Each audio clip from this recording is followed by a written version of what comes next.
Welcome to this week's episode of Thick Blue Wall with Traci and Paul. I'm Paul, and believe it or not, she's Traci. Still. Still. Today we're going to be talking about the Karmelo Anthony case, and not to be confused with Karmelo Anthony with a C, who is a professional basketball player. Okay, I and did not know two-time- that. I did not know that. And when I started looking this case up yesterday, I said, "Oh my God, they're selling basketball for this kid."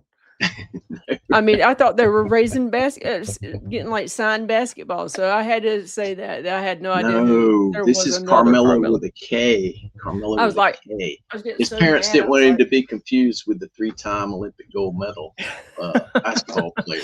yeah, the man I'd never heard of, who I thought, oh my God, they're raising money by signing Yeah. basketballs. Well, obviously, this case has been all over the internet, all over the news, that sort of thing. And recently, he just got convicted and sentenced to 35 years in prison. Um, we're going to go through it. We're going to talk about it. My opinion is a pretty slam dunk case. There's been a lot of talks and rumblings going on throughout the nation, and I'm going to address that as well. Traci, you want to walk us through the case and exactly what went down with this thing? Yeah, it's like you said, it's pretty slam dunk. It, the country's made it a lot more than what it was actually on the date of April the 2nd, 2025 in Frisco, Texas. So these kids were at a high school track meet. Okay, I didn't play track or run track or whatever it is you call track. I played softball. So, but I had a competitive spirit, and apparently at a track meet, each team or high school or whatever, they get their own tent around the track. Well, there was a weather event. Carmelo Anthony attended Frisco Centennial High School, and Austin Metcalf attended Frisco Memorial High School. There's Austin, and Hmm. then I'll put on Carmelo. Yeah. They were both 17 years old at the time this went down. Well, I think Carmelo was 18 when this went down, wasn't he? they said he was 17. Oh, okay. So, but I mean, he did turn 18 because he was allowed to graduate. He wasn't allowed to attend the graduation, but because he was out on bond and under had an ankle monitor on. But we'll get into that in a little bit. But they said they were both 17 at the time of the event. So there was a weather event that was going on at the time. I believe it was rain, Mhm. and Carmelo Anthony, apparently his team did not have a tent for whatever reason. I don't know if that was because they didn't bring it or was it that they couldn't afford it. I don't know. But he walked into the team, Austin Metcalf and his team's tent. Hey, let's talk about that for just a second. Okay. Mhm. I don't know how it was when you went to high school. Obviously, people knew each other from different high schools. Maybe they grew up in a neighborhood when they were younger and hung out, and then different school districts. School districts change, neighborhoods change, people move. But when I went to school, obviously there was this school side of the field, and the visitor was on the other side of the field, right?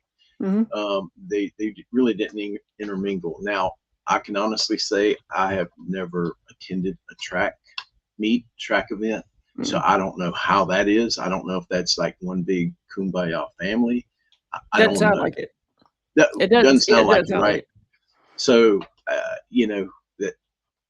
that was just kind of one of those unwritten rules Mhm. where you don't go poking the bear and go to the other side. You see all No. these movies where they steal the mascot for the other team and that sort of thing. So, Mhm. they're rivalries, and Yeah.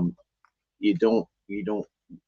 Maybe he knew somebody. I mean, I know there's been talk that maybe he knew somebody that was there, under that tent. Went to talk to him. I don't know, but anyway, go ahead. I'm sorry. I just wanted Well, to talk I about that a would little bit. I would imagine this would be. I mean, there's multiple teams here or schools represented at the track meet. Whereas, like when I played softball growing up, and it would be equivalent as to somebody from the other team just coming and standing in our dugout. Um, Yeah. you know, you just don't do that. Right. I don't know why you'd want, but apparently they were in there talking strategy. I'd heard that too. And it didn't matter. He wasn't supposed to be in there. He was asked to leave. Now, both Austin and Carmelo did play football and they did run track. So they may have known each other through circles, being the fact that they were competitors. One was Frisco Centennial, one Frisco Memorial. They're obviously in the same location. Yeah, that's Austin and his twin brother Hunter. And obviously they played football. So Yeah. So I mean, they may have known each other as competitors or whatever. I don't know, but Carmelo went into this tent. Now, what did he go in there to get out of the rain, or did he go in there because, as he said, he knew somebody through a previous girlfriend, I believe is what it was, and he went in there to speak to that person, which that person got on the stand and said, no, we wasn't like that. But anyway, he was told to leave. Okay. So Austin is the team captain, or the coach, the person the coach puts in charge to kind of run things. I'm assuming there was not an adult in the tent at the time of this. But Austin, other teammates had told Carmelo to leave. He wouldn't. And when Austin approached him, Carmelo said, "Make me." And he has a bag in his hand, and I'm assuming like a track meet bag or a duffel bag, some whatever bag. There was a knife inside. Now Austin didn't know that at this time, so Austin goes to push him out of the tent. Well, I think he also said, "Touch me and see what happens." Well, yeah, that's what I was going to say. He reached inside the bag and it said something to the effect, "Touch me and see what happens." Well, I mean, I'm 17 years old. If I'm Austin, I'm not thinking that this man, and he's 17, he's a kid, but in the eyes of the law, he is a man as well. He was tried as an adult. You're at a track meet. You're competing in a track meet with peers. Yeah. Why would anybody feel like they had to carry a knife? Right. Well, Austin's not thinking it's a fair fight. He's just going to shove him out the tent, and that'd be the end of it. Well, Carmelo reached inside that bag and grabbed a knife and stabbed Austin Metcalf in the chest and ran. Austin, right in the heart. Right in the heart. The doctor had said, had he been on the operating table at the time, that they couldn't have saved him. He was bleeding out. Austin basically died in his twin brother's arms, and he was pronounced dead by the time he arrived at the hospital. The altercation from start to finish lasts about 30 seconds. Carmelo was located later, and the arresting officer. They said he tried to blend in, and he was pointed out when law enforcement got there. Yeah, and it depends on who you ask. He actually ditched a knife too, which that doesn't help his. It was self-defense theory, but he knew he wasn't supposed to have a knife at a track event. Well, if you ask his family, they said he ran to a teacher. No, I heard it. Well, you heard it, that he ran, and he was pointed out. So, like I said, it was from 30 seconds. He was arrested, but the arresting officer had at some point called him the alleged suspect, to which Carmelo said, "I'm not alleged, I did it."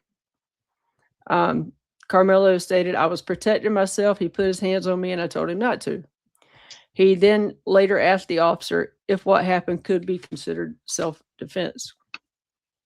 He was arrested on June 24th, 2025. Collin, which is the county district attorney, Greg Willis, announced that Carmelo had been formally indicted by a grand jury for first-degree murder.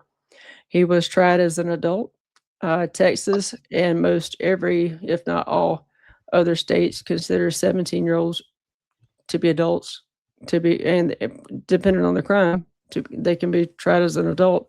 He was placed under a $1 million bond. However, it was later reduced to $250,000, and he wore an ankle monitor.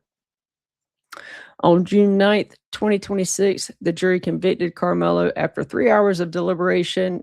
The jury could have sentenced him to 99 years. However, they sentenced him to 35, and he must serve at least half of that. He then appealed his conviction. So that brings us up to today. Like I said, it's a pretty clear-cut case. Now, you have to ask yourself, because this has really hit the news. I mean, I vaguely remember it last year, but in the last couple of weeks, oh my God. Were the elements of murder met? Well, the jury thought so. And if you look up, if you're going to convict somebody, you've got to make sure that all the elements of the crime have been met. And they were. Now, then you have to ask yourself, did Karmelo Anthony have a reasonable belief that had he not used deadly force, that he would have lost his life? That's where I think there's a debate. And I mean, I don't think there's really even a debate about that, because I don't know why he would have thought deadly force wasn't being used on him. So I don't know why he felt he should resort to deadly force. He had been asked several times to leave. Right. And then he actually, with that statement, touch me and see what happens, or push me and see what happens, however it came out. I mean, come on. And here's the other thing. Why in the world do you have a knife at a track event? I mean, that's just, and you're participating. I don't know. Was he, I'm assuming, was he one of the runners? Was he one of the participants? Yeah, he was one of the participants. It just doesn't make sense. By all accounts, he was a scholar athlete. I mean, he was an AB student. Other colleges were looking at him. And why did he do this? Why did he? I mean, okay, you have to also ask yourself, if Karmelo had left, would that have eliminated the fear of losing his life? He could have left. Yeah. He could have walked right out. He didn't. He stood there to fight with a knife. He knew that the other kid was not armed. He knew he knew what he had in his bag. If he had walked out of that tent and left, fight's over. That's all they wanted. This was not an issue of, a black boy walking into the tent, and nor do I think that Karmelo looked for a white boy to kill. I don't believe that. I don't know why Karmelo did what he did. I can't answer that. He didn't take the stand. And that's another thing. If you're going to claim self-defense, you've got to get up there and tell the jury. And here's something else that I've heard, on social media, that sort of thing is, oh, he's a black boy, they have to have something to defend himself because violence is around. You know what I mean? Okay. I don't buy into that whole thing. I mean, yeah, okay. I don't know what neighborhood he grew up in or where he lived. I don't know if it was a rough neighborhood. From what I understand, his parents did well. I mean, I forget what they said his father did, but it was like, I can't remember. But his mom, I think, is a nurse, right? I don't know. Yeah. So, but I mean, yeah, okay, I get it. You and I both worked in the hood, where it's a violent place. Kids grow up seeing all sorts of shady stuff and having to deal with violence and that sort of thing. But it doesn't seem like this was a case of this boy coming up in an environment of ignorance. You know what I mean? Yeah, but you know what? There's a difference in being in the hood, and there's a difference in being at a track meet. You're safe. You're in a school event. You're safe. You're out there. I mean, when I got ready for a softball tournament, my mind was getting into the game. I couldn't. I mean, if someone had walked into our dugout at that age, as you get older, I mean, most of you know each other. You just play for different teams.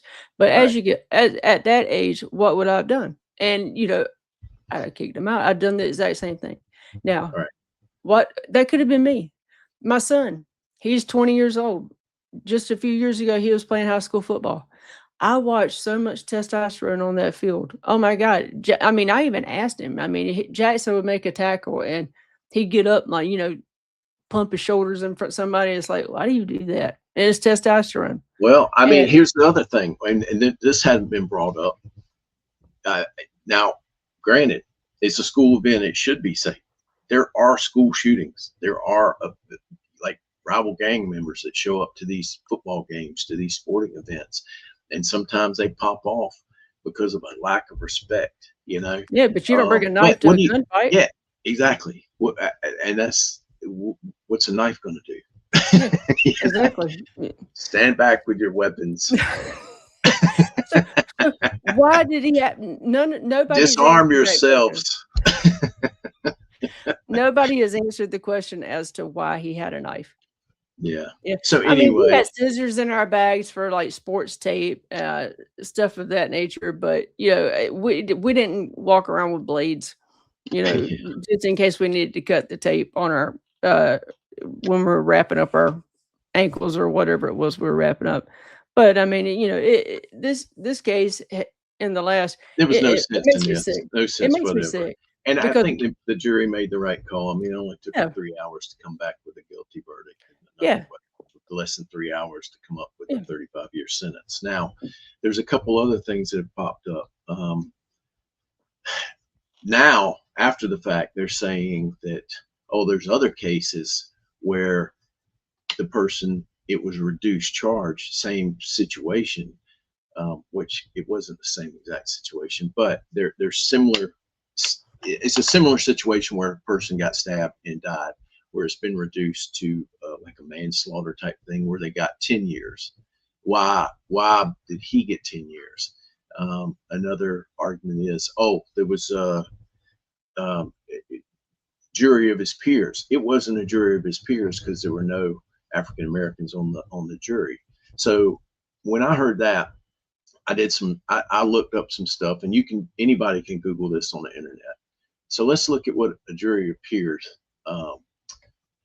what it says if you Google this, and this is from I don't know, legal information. A jury of your peers is a legal right guaranteeing that a defendant is tried by an impartial group of fellow citizens drawn from their local community.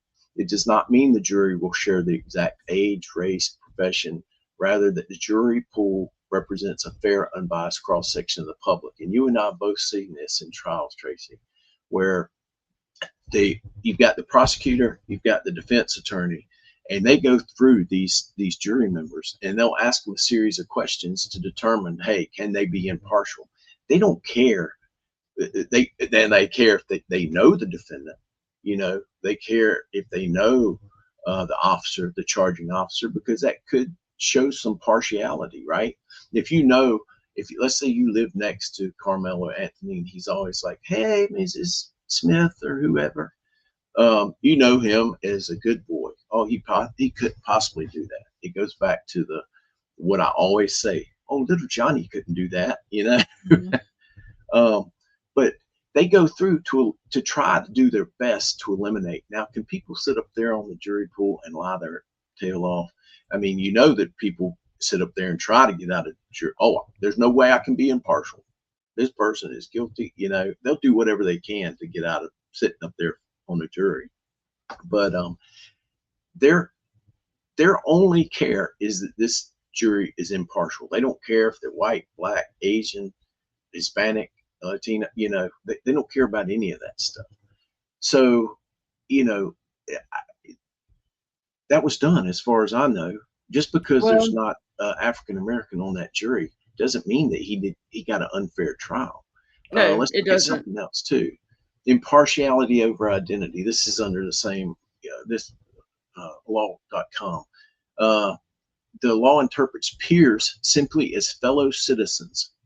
A defendant is not entitled to a tailor-made jury of individuals from their specific background, socioeconomic class, or demographic. Instead, the goal is to prevent intentional exclusion of any specific group to ensure the jury remains impartial. Now, maybe they didn't have any African Americans in that particular set of jury pool. Maybe for whatever reason they got out of it. They didn't want to be there. Whatever. I don't know. Well, they did, But and let me tell you why they were stricken. This is the information I have. There was apparently like 3 black females who were stricken at the close of jury selection. They were okay, educators. Okay. The okay, prosecution did not believe that they could sentence a 17-year-old to 99 years in prison because they were educators. which is a legal reason to strike a juror, and the judge Okay. allowed it. Hmm. So, I mean, and that, yeah, I work with educators. They are sympathetic to their students, and I mean, Sure. eh, you know, so could they have done? Was he guilty? Yes. Could they have sentenced him to 99 years, which is what this jury needed to be able to answer? Is yeah, I can sentence him to 99 years. It had nothing to do with his race. I mean, like I said, I don't think in that track meet that day it had anything to do with race. I don't think it at all. I don't. No. It's what happened at this trial that made it that way. And when I look at this is a tragedy. I mean, this is 2 kids. One kid will never see his family again, and his family will never see him. And the other kid has lost the majority of his life to and it looked like he had a bright future ahead of him, and he's in prison. And his family will have to either, visit him through glass or, I don't whatever prison he's gone to. I had it here, but I mean, he's gone. I think it's going to be minimum security to medium security. He's not going to be in a maximum Yeah, security yeah. prison. No, it's medium security prison, I think. Yeah. So I And mean, that's but there's going to. Is he going to have children? Is he? But he may, but Austin Metcalf never will. Okay. And then what's happened, these freaking adults in this country, what example are we setting for these kids when yeah, we're no, out right. there chanting that the other twin should have died too? Yeah. Are Yeah, you right. kidding me? Every one of these adults who said that should be locked up. If you're sitting out there chanting to this grieving family, again, you cannot tell me that this was a self-defense. If it would have been self-defense had he shoved him. I mean, I still don't think it's self-defense because he had the opportunity to leave the tent that was not his. Okay, this was not his school's tent. Well, And I mean, listen, had he come if into he the tent and say, "Hey guys, do you mind? It's raining. Can I stand back here in the back?" I mean, I right. don't know what would have happened. But that didn't. He came in there with a bag in his hand, with a knife in that bag, and said, "Touch me and see what happens." It wasn't self-defense. Now it would have been self-defense if Austin would have pulled out a gun and to get the freak out of here. You know what I Yeah, mean? And then yeah. he stabbed him. Yeah, we'd have been good to go on that. But Mhm. yeah, I don't see how anybody can stand in this young man's corner and say he gets to walk away scot-free, Yeah, or which is what make people make think. it, or make excuses that it wasn't a fair trial. You You know? got idiots like Cardi B, which is another reason for me not to listen to her.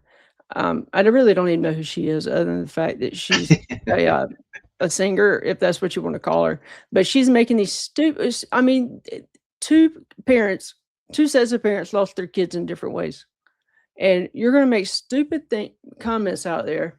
I mean, What'd she say? I don't even know what she said. oh god, I'll have to pull it up. Let me pull it up.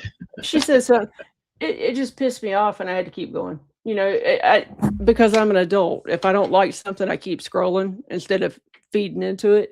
Um, let's see, what did she say?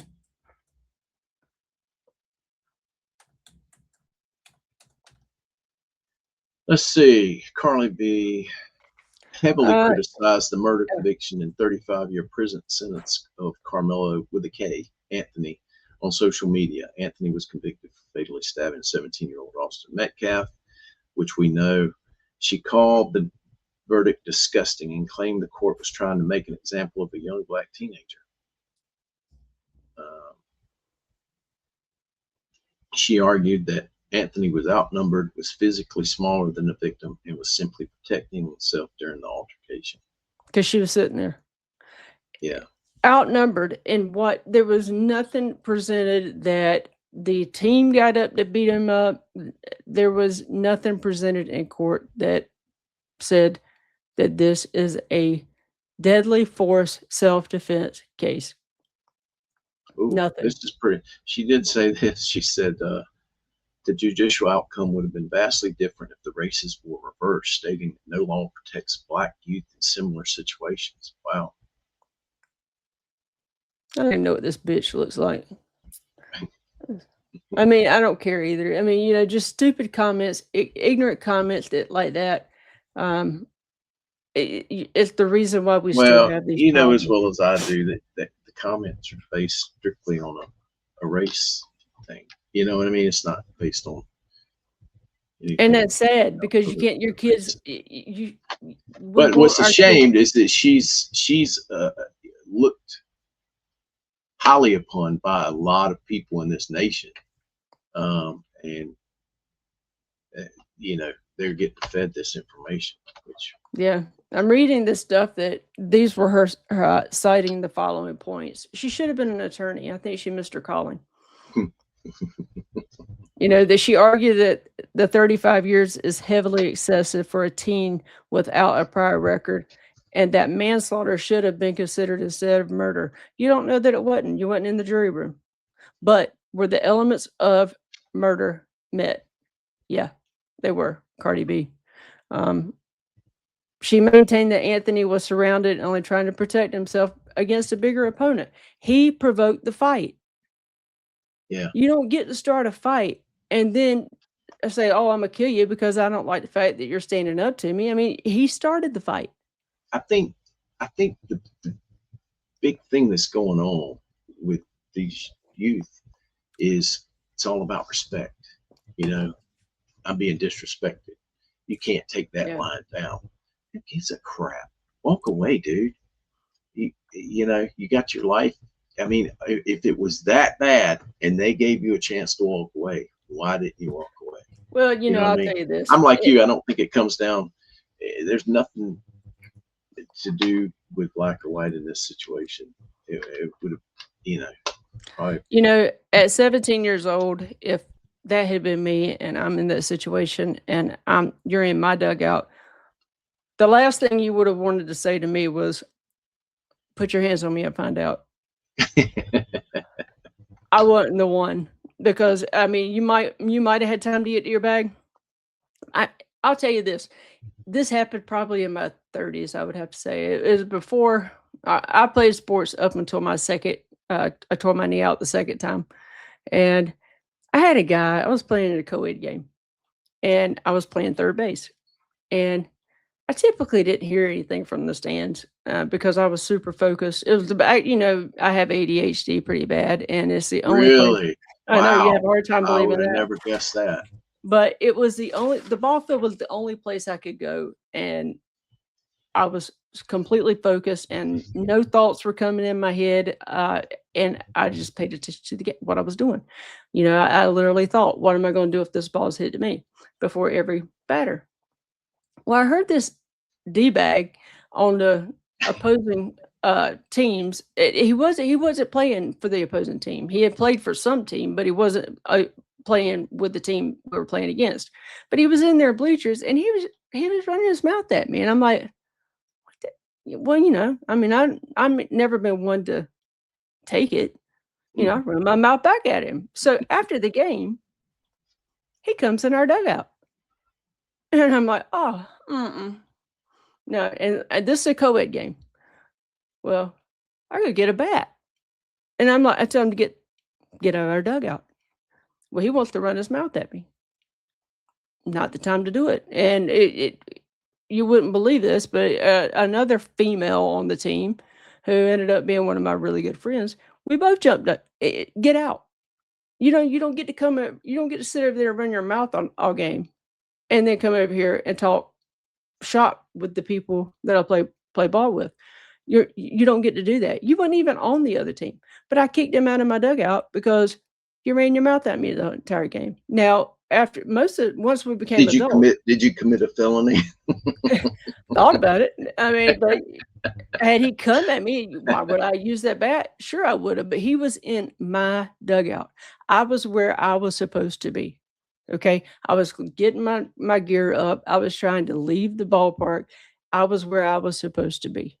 He came into my dugout and yeah, after running his mouth, he just thought, "Oh, I can sit over here and talk." And he didn't think anything of it after the game. Well, I mean, yeah, I carried a little bit of a grudge on it because, well, I mean, I don't, and today I don't remember what he said, but he had been running his mouth the entire game. And no, I mean, like I said, I've never been to a high school track meet, never been to any track meet, but apparently the tents are set up. You don't go into them. And he did. He was given the opportunity to leave. Nobody jumped him. The team didn't surround him. And he pulled a knife out and he stabbed an unarmed kid in the chest. My question is, why does race matter? Would he have been not guilty had this been another African American student? Would the same arguments be made if it was? I think the argument is that the charge would be different. It would have been a reduced charge. It shouldn't be. It doesn't matter. Black kid. Well, yeah, I'd be saying, I can promise you, I'd be saying the same thing if the races were reversed. My question that I said at the very beginning, were the elements of murder met? Yes. Was self-defense, deadly force justified? When we were police officers, if we pulled our gun out, we had to justify that. We had to think that if we didn't shoot somebody, that deadly force was imminent among us, that we were going to lose our life or someone else was going to lose their life if we did not use deadly force. Right. So it's a very high standard to use deadly force. And, you stop and think about it. The frontal lobe of a kid or anybody, it doesn't fully develop. The frontal lobe of your brain does not fully develop till you're 25 years old, roughly. I mean, because I've always said that it was, you've got kids out here who are fighting for their country, but they can't rent a hotel room or Myrtle Beach because they're not 25 years old. You got to be 25 to rent a room down there. But the mid-20s is the benchmark for when you're able to that last lobe to develop. And what that lobe governs is functions like decision-making, emotional regulation, long-term planning, and impulse control. So he's 17 years old and his frontal lobe has not developed, which is another reason why he shouldn't have had a knife in his bag. And it seems like I saw something too. You know how many people smoke dope nowadays? I mean, people have always smoked dope, but it just seems like it's an overwhelming amount now because they've legalized small amounts for medicinal purposes in a lot of areas. But it seems like this was years ago, but I remember this kind of stood out to me that, yeah, marijuana might not be considered a gateway drug, but the problem with marijuana is these young kids smoke it, and it hinders the full development of that frontal lobe. And I think that was the thing that stood out. I don't have to look back and see that, but yeah, that makes sense. So I've got some family members that make sense on that. Now that you said that, yeah. So, but I mean, anyway, this case, like I said, I'd be saying the same thing if they were the same color. If it was reversed, I look at the facts, which is what we've looked at today, and this is our breakdown on it. Yep. If you don't agree with it, sorry about it, but the only thing you have to go by is the law, and I think something. Yeah, go ahead. I'm sorry. Well, the elements were met, and self-defense or deadly force was not justified. And just so everybody knows, I learned this because there was a GoFundMe page set up for this kid's defense. GoFundMe will remove it because there's no GoFundMe. You can't form a GoFundMe account for a serious offense.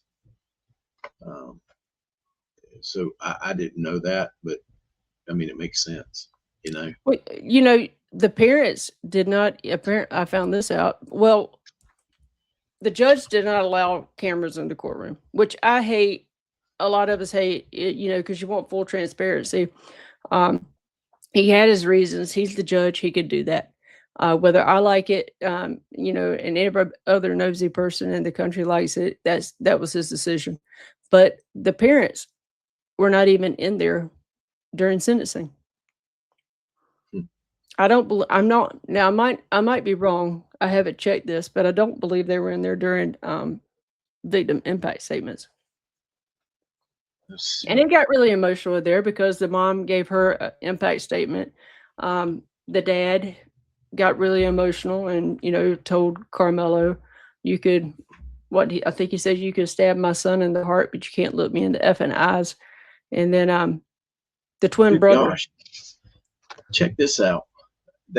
I guess they posted it, and their goal was 1.4 million, and they raised just shy of 634,000, which the family used for moving and living expenses. Yeah, I hear they're in a gated community now. That's what I heard. Yeah, and he's not fight for you in our new house. Yeah, I thought that was supposed to go to legal defenses. Which that they're in a capital, which just wasn't capital because the death penalty was never on the table, nor should it have been. I mean, a 17-year-old, you still, you do have to look at the age when it comes to something like that. But the family, I watched an interview that they gave that said they were given some advice that they needed a white attorney to reach the white jurors on the they were going to be on the trial, and that they've since regretted it because they don't feel like the attorney did his job. I just don't know what you expected here. Did you really expect him to get off and go home and say hey, don't bring another weapon back out to a track meet? Or did you expect probation? What was people expected here? Yeah. I mean, like I said, this is a tragedy for both families.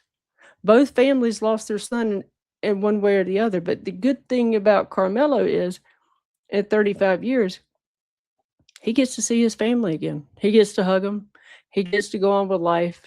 It's sad. Like I said, it looked like he was a scholar athlete, and he was getting ready to get picked up by some colleges. So, and I'm not talking about like community college. I'm talking about like universities. He was good. He was athletic. So was the Metcalf boys. I mean, and now, like I said, that twin brother, you've got twins.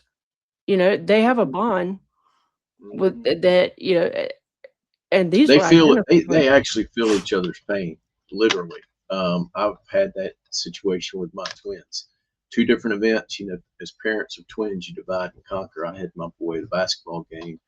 My ex had our daughter at a ice skating event, and they both fell, and at the same time, in different parts of town, both felt each other's pain. It was really bizarre, but pretty cool. Yeah. But, so there's definitely a bond there that's crazy. But anyway, we got our chip in the wall for today. We do. All right. I'm on it now. Since I fell off the wagon that week. This is Deputy Sheriff Logan Utt, UTT. He's Carroll County Sheriff's Office in Virginia. His end of watch was Friday, May 29th, 2026. Deputy Sheriff Logan Utt was shot and killed while performing a welfare check. Around 9:26 in the evening, the Carroll County Sheriff's Office received a call for a welfare check. When Deputy Utt and other deputies arrived at the scene, the subject fired at both deputies before fleeing. Deputy Utt was killed. The other deputy was struck in his ballistic vest and received medical treatment. The suspect was arrested 2 days later in North Carolina. He has been charged with murder. The suspect, a convicted felon, was convicted of 8 felony charges in 2015, but only served 8 months of the 40-year sentence. Jesus. There's the problem with this country. Deputy Utt was a United States Air Force veteran and has served with the Carroll County Sheriff's Office for over 2 years. He had previously served with Cana Volunteer Fire Department and Mount Airy Fire Department. Survivors include his wife, 2 children, grandmother, 2 brothers, and 2 sisters. You never know, man. Check welfare turned into 2 deputies getting shot. One of them died. Crazy. Yeah. We've picked out some really good ones as far as our chip in the walls, because you don't see this. Like I said, it's not always a shootout at the OK Corral. It's not a bank robber. It's it's a welfare check. Right. It's somebody being out in a storm, directing traffic, whatever the case may be. The little Right. things, are the big things. Right.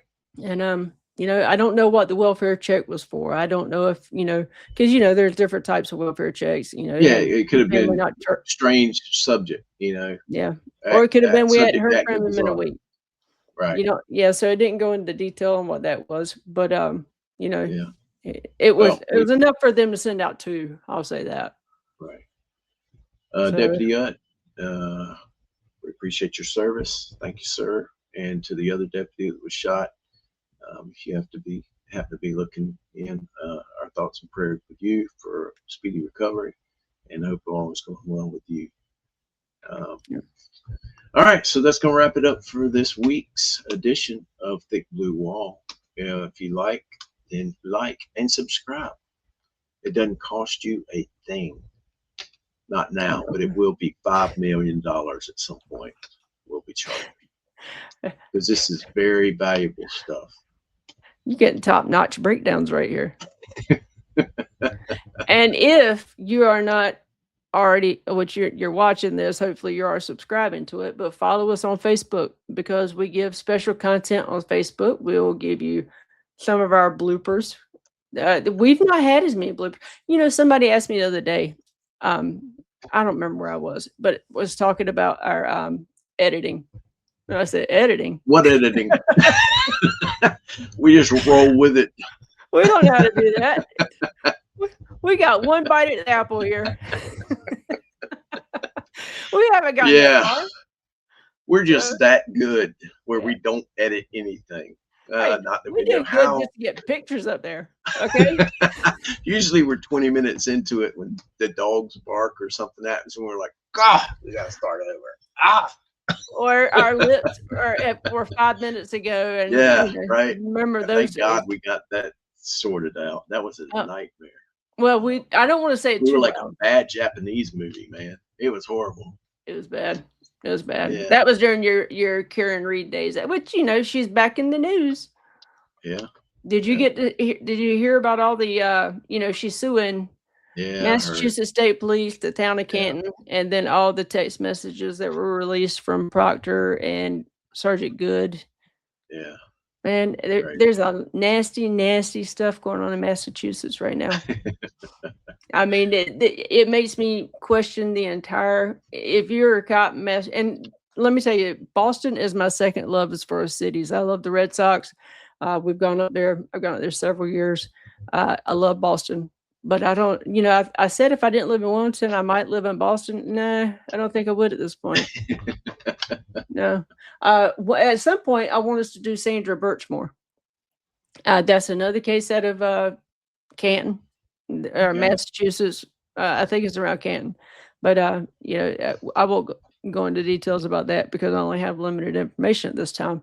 But it like I said, there's a lot of cases going on up there that make me go, "What the heck are they? What do they teach these people in rookie school?"